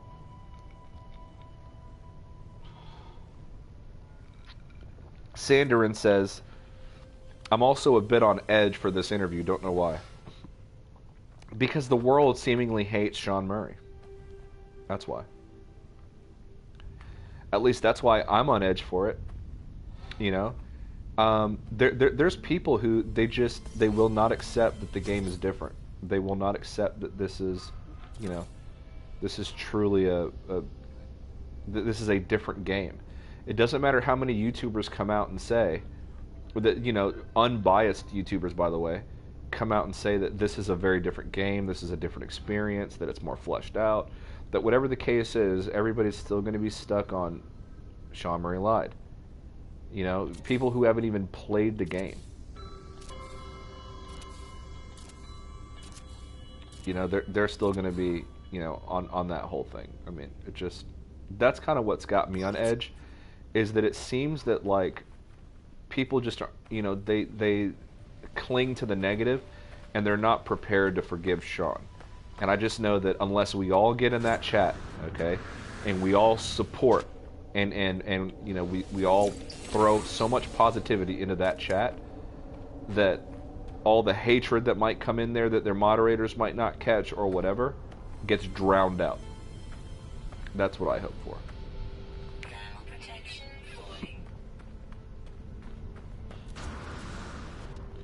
That's what gets me a little bit nervous. But you know, think about it, guys. Almost 2 years of not seeing Sean Murray, and then he shows up and talks with Xbox. All the flack that Xbox has been absorbing, okay, all the flack that 505 Games has been absorbing, and they're allowing Sean Murray to be Sean Murray. They're letting him come to the interviews. They're letting him tweet what he wants, post, you know, whatever, talk about stuff. There's this ARG. It just seems like, you know, I don't want to alienate the Xbox crowd, you know. Xbox, I think, you know, post problem, because obviously we had a lot of problems with the release of No Man's Sky. You know, post that stuff, I'm going to go ahead and say it.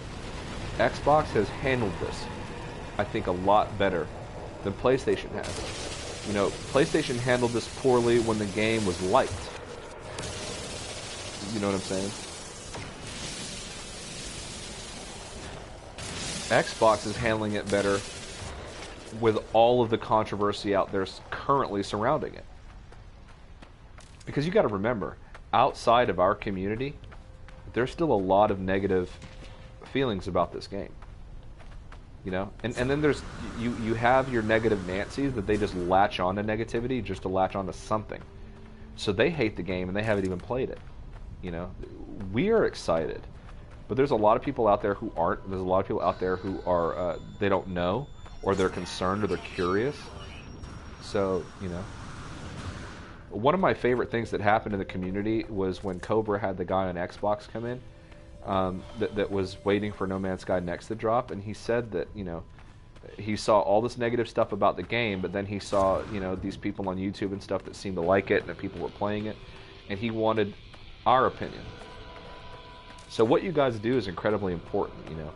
Going out there, talking about the game, representing, you know, all of that kind of stuff is very important. It makes an impact. It makes a difference.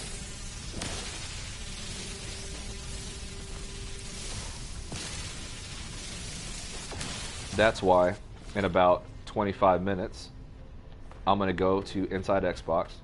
I'm going to drop in that chat, and I'm going to be positive. Where's Sean Murray? Let's talk about No Man's Sky Next. What features are coming? Let's talk about multiplayer. And I hope that all you guys are there with me. I have a feeling we're going to see Cobra. We're going to see L-Plays. We're going to see MZK. We're going to see Sword, Semtex. We're going to see Grammy. I think, you know, there's going to be so many names in there you recognize. I'm super excited. I'm also scared.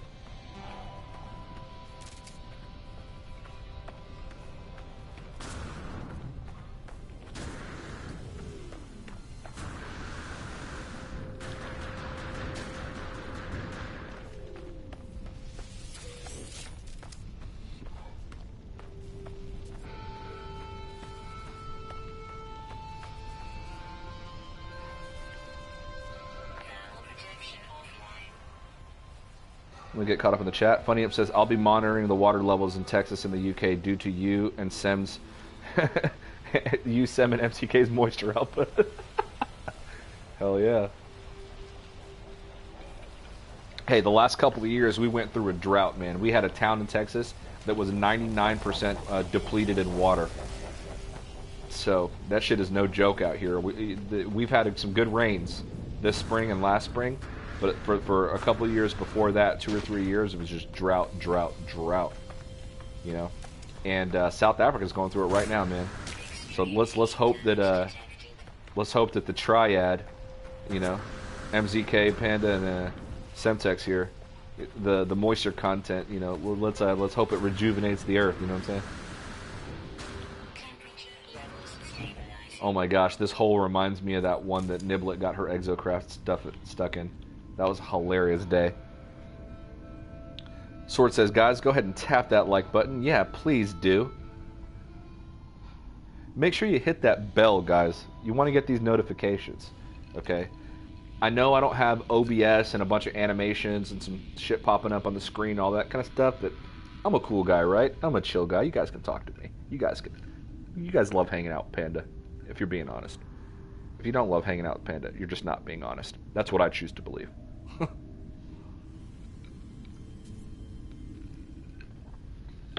deep down inside, you guys wanna hit the bell for the panda bear. I know you do. TSS says, I say it a lot. Also, he never lied if you ask me. You know what I mean? Sword broke it down for me the best. Me and Sword got in an argument one day, and I said Sean Murray said in an interview in 2014 that, you know, not everything was going to be there at launch, and I went into this whole thing, and Sword said there was a lot more interviews where he didn't say that. You know, it's still a lie if you leave it out, you know. And I'm not going to get into that. You know, it's not about that for me. Sean Murray is not a marketer. He's not a publicist. He's not a PA. You know, that's not his thing. Okay, he used to work for a big game company, Criterion. He left, started his own thing, and he's a business owner. Okay, and he's not a public figure. He doesn't like doing it. And he came out and he talked about his vision for No Man's Sky, his hopes and dreams, where they wanted to take the game. And they ran into a lot of problems along the way. They ran into a lot of optimization issues. Their computers got fucked up in a flood. There was, you know, all kinds of stuff. And, you know, he started backpedaling in 2014, like, hey, not everything is going to be there. But if you look at the pre-release statement, he had a plan. And Cobra actually uncovered a video where he talks about this plan. But I made a video before Cobra made that video. Now, I'm not taking credit. Cobra found the actual video where he talked about it. But I found a transcript pre-release where Sean Murray said that there's three components that he wanted to bring to No Man's Sky in the future. Exocraft, base building, and multiplayer. And he did it. So he's a man of his word. And there's a lot of, what does he say here? Saint Iron says, HD messes up, Sean lied, EA messes up, fuck you, they fixed it. Oh, I've said this so many times, Sandarin. I mean, dude, think about this. Think about Mass Effect Andromeda. They got a lot of criticism for the face animations and all that kind of stuff, and their response was a couple of patches and then to cancel production on any future Mass Effect projects. They just stopped the franchise. Now that same team is working on Anthem, and there's starting to be some negative stuff surrounding what Anthem might actually be. So a lot of these game developers, they don't learn their fucking lesson, okay? And, you know, EA had a great presentation at E3, and then that guy came out and basically, when the time came for him to right the wrongs with the loot box system and all that kind of stuff, he came out and he talked about, well, you know, we donate to charity. Like, no, dude, that's not, you know. So yeah, if Sean Murray lied about certain aspects of the game, or was untruthful about certain aspects of the game, or incorrect even, maybe he didn't lie, maybe he's working with a team, they thought some features were going to work, they were broken, they couldn't do it, so they had to go back to a different state of the game, right? There's many reasons why the game didn't come out the way that we thought it was going to be for a lot of us. But they stuck by the product, right? You got to think to yourself, the game does not have any DLC. They're not continuing to make money on this game. Everything that they've been doing has been at cost, okay? They've been doing an alternate reality game that they don't make money from, that costs them money. They have worked on 3 major updates and over 20 patches, okay, that cost them money.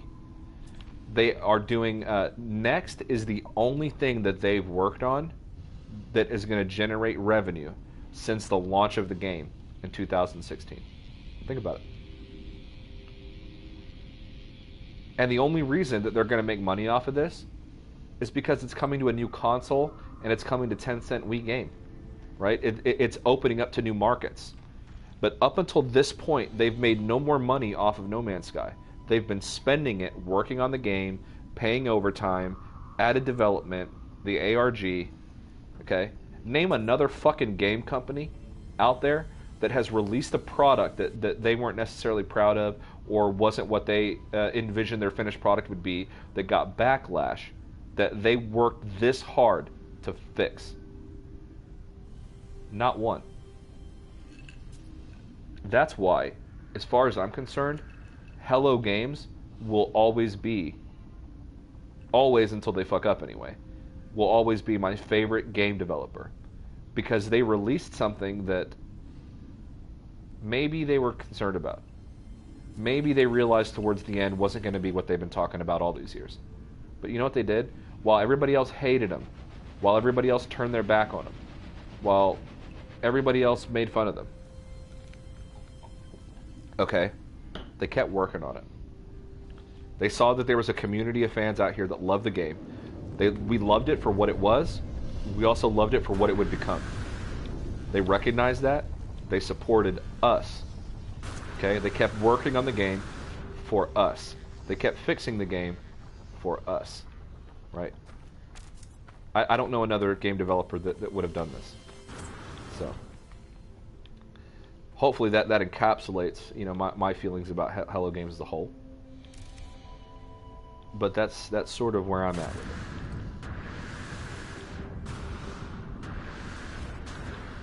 For as much as that people think they might have done wrong, there's a whole lot more they did right. And they proved something. They proved that the community has a say, that our voices can be heard, and that if we're loud enough, if we speak up, change will happen. You know, a lot of this is scary to a lot of other game developers because they don't like this, right? Because when Next comes out, if it's a badass game, if this thing is hot shit when it drops, and it brings a lot of people back, and Sean Murray pulls the Titanic from the depths of the ocean, and it sails again, a lot of game developers are going to be scared. Because if they put something out that their fans don't like, and their fans speak up, just like we did for Hello Games, and demand excellence, you know, the power is in the consumer's hands. And, you know, through this experience with Hello Games, we know that. For those that don't know, Deep Six is Slade Braddock. Slade Braddock is the founder of the Epic Pirates and Independent Cartels. And he says, Epic welcomes all travelers to the Delta. Now, Epic has been in the Delta Quadrant for a long time. They've not been a recognized civilization until now. Well, no, actually they have been. He has a vote in the Federation. I take that back. But now, linked up with a hub and with the NMS Cafe, just further solidifies his position within the Delta. So big shout out to Slade Braddock, the man, the myth, the legend, and my personal friend. So we talk on voice chat all the time. We've never met each other in person, but I feel like I know the guy. Really cool dude. Just a lovely all-around man. Big shout out to Slade. And Slade, thank you for all your work and helping get the Delta set up. So.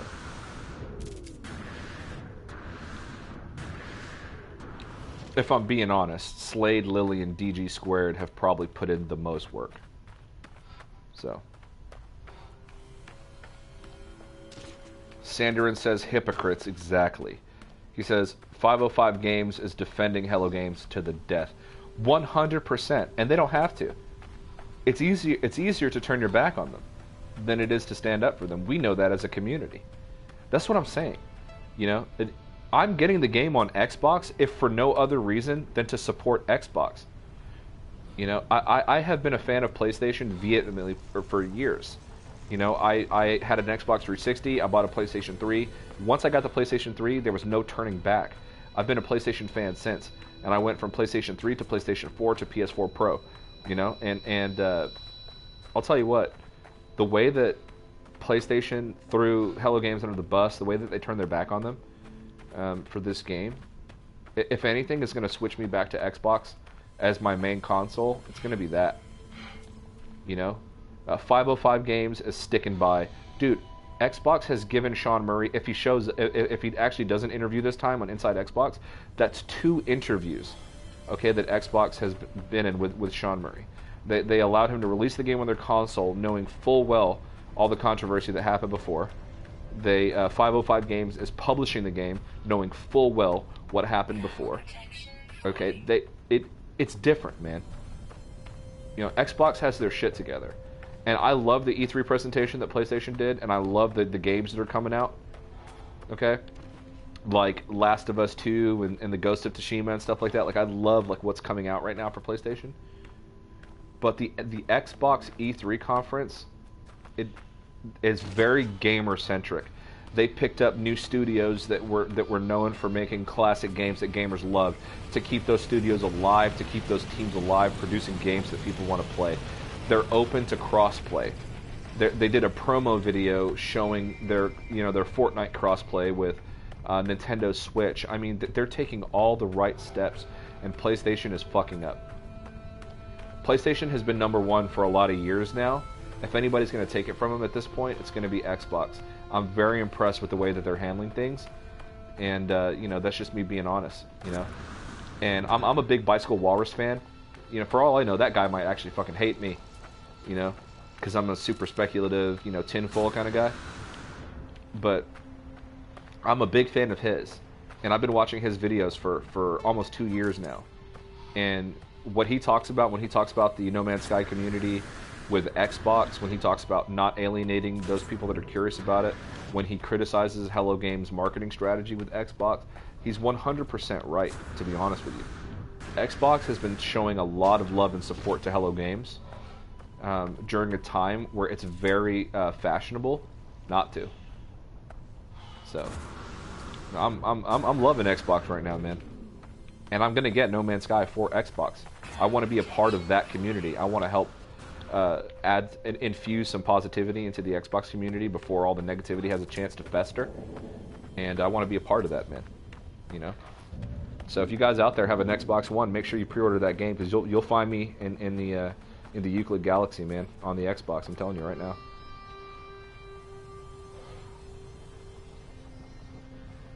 I'm just saying.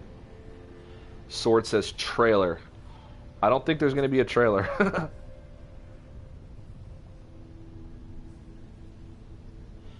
Hold on. MZK says, did someone out there say moisture?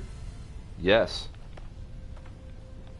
Apparently, me, you, and Semtex have unrestricted, unmitigated moisture. Just flowing. I'll take it. I'll take any compliment I can get. Gotta breathe. It's hot. It's hot out here. It's only 50 degrees Fahrenheit in this. Oh, it's the cave that's 50 degrees Fahrenheit. I was gonna say. That's crazy. Sandarin says he programmed Burnout, literally my favorite arcade racing games, and I didn't even know it. I know, isn't that crazy, the different projects that he's been involved in, that because he builds game engines, that's what he makes. So if you loved Burnout, then you love Sean Murray because he built the fucking engine for it, I mean, like Pop Fred said in the chat earlier, or he was being sarcastic, but it's not perfect. We shouldn't expect any game to be perfect. What really shows your stuff as a developer, what really shows that you care, is that you continue to support and work on a project. Hello Games did that for me. And they'll have a fan for life if they continue to do that. Funny Imp says, I've been to Houston a few times, have an uncle out there. My cousin got 3rd-degree burns after falling off his bike once. Damn. Funny Imps, if you find yourself in Houston again, bro, I will fucking drive down there just to high-five you. I live way up north in the Colony, Texas. Probably about 40 miles or so north of Dallas. So if I wanted to drive to Oklahoma right now, it'd only take me about 40 minutes. That's how far north I am. But yeah, Colony's a cool place. We're right up against a lake called Lake Louisville. It's a man-made lake, but it's a nice one. We got it's of all the places I've lived, okay, Texas in the United States is one of my favorite places. You'd be surprised. Our capital city, Austin, is a very progressive, very liberal place. Most of the state is also conservative, but there's a lot of compromise that happens. And we have a great way of life here. We have a great economy, great people, some of the nicest people you ever meet. Yeah, you got your rednecks. Yeah, you got your there's that everywhere. Racism, sexism, anti-LGBTQ, all that kind of stuff. You're going to have that everywhere. But I'm proud to, I consider myself a Texan at this point. I'm proud to live here, man. It's a cool state, I've got my eye on Colorado, though. I've got my eye on Colorado. I'm going to be going there in August for a concert, and pretty excited about it. Sanderin says, on the 3 things we're about to achieve, all 3. So most updates in the future will be heavy improvements to anything. Exactly. Yeah. Yeah, 100%.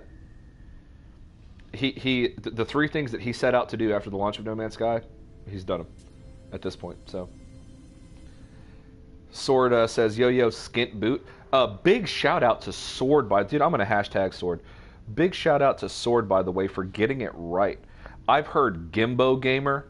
I've heard excuse my language. I've heard Gimbo Gamer. I've heard, all kinds of different iterations of that.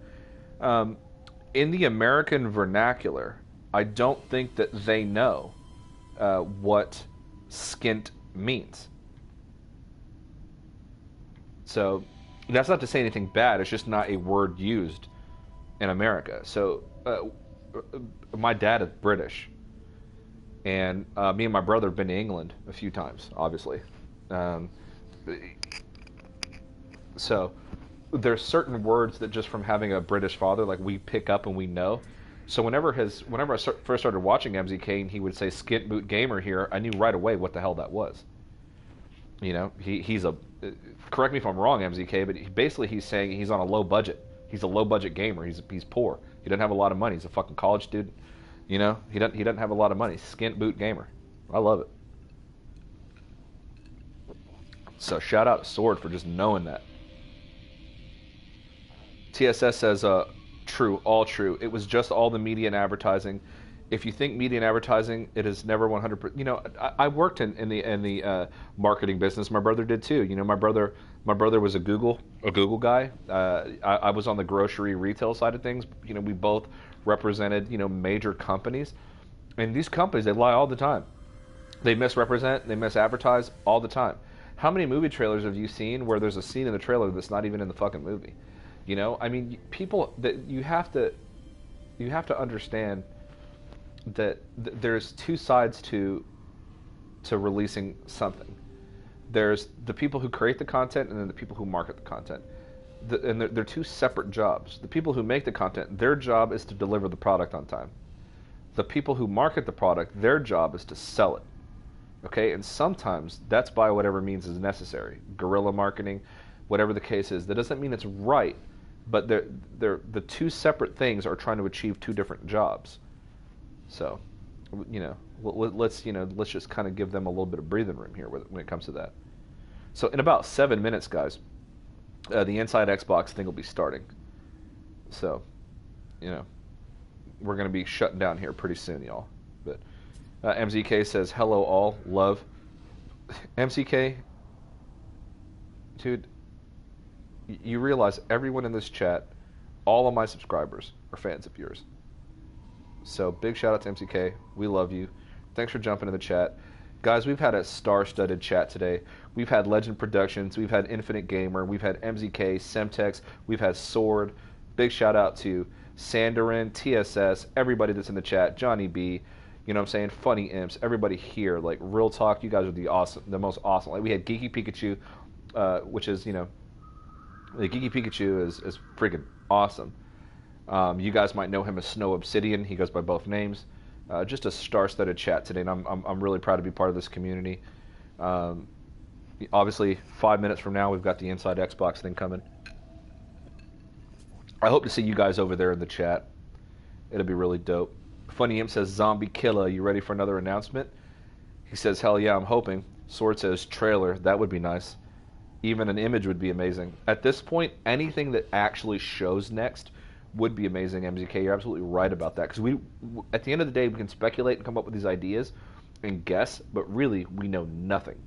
All we know is we're going to have player models, there's new ship types, there's multiplayer. That's all we know for sure. So, Sanderin says, Guardians of the Galaxy style poster with the models. Hell yeah. So, Patrick O'Neill says, Boone. J-Spot says, there's a difference between wrong and illegal. Exactly. Sword says, I have a friend that has great knowledge of the Queen's English. Well, there you go. Sword, or Semtex, I would imagine. So, hell yeah. Patrick says, or Stark Wolf says, you got your eye on Colorado because of the Nip Nip buds there. Yeah, I hear their Nip Nip buds are among the finest buds. And yes, I will dabble for sure while I'm there. Because there, it is legal. Where I live, it is not. So, Funny Imp says, Xbox did what Sony had done their previous years. Show all games at E3. Sony is getting cocky again, like they did at the end of the PS2 era, which led to the gaming media crucifying them when the PS3 came out. Yeah, you know, they've been spending years at the top on the #1 slot right now, and that's going to be their downfall, actually, because that's why they've been staying away from crossplay. When you're at the top, you want to isolate yourself in a bubble as much as possible to stay there and have as much control as possible to stay at the top, and that's what they're doing. And but it's you know, it's going to really hurt them actually in the long run. You know, there's no doubt that it'll hurt them. So they're making a mistake. They need to jump on board with crossplay. They need to get behind their products, get behind No Man's Sky, because what we're going to get, this is going to be a game changer, and I don't think people really understand what sort of precedent they're setting here.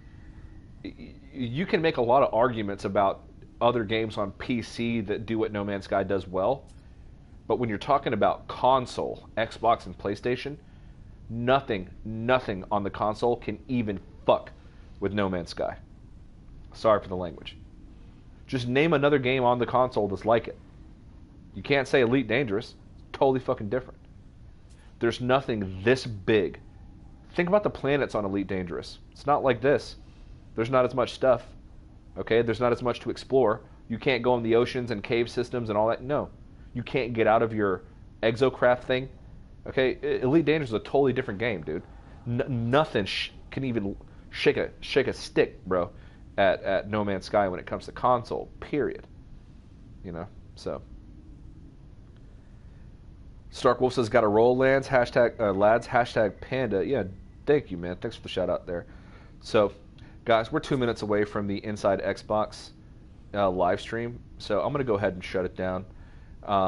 MZK, thanks for jumping in the chat, dude. I really appreciate all you guys being here.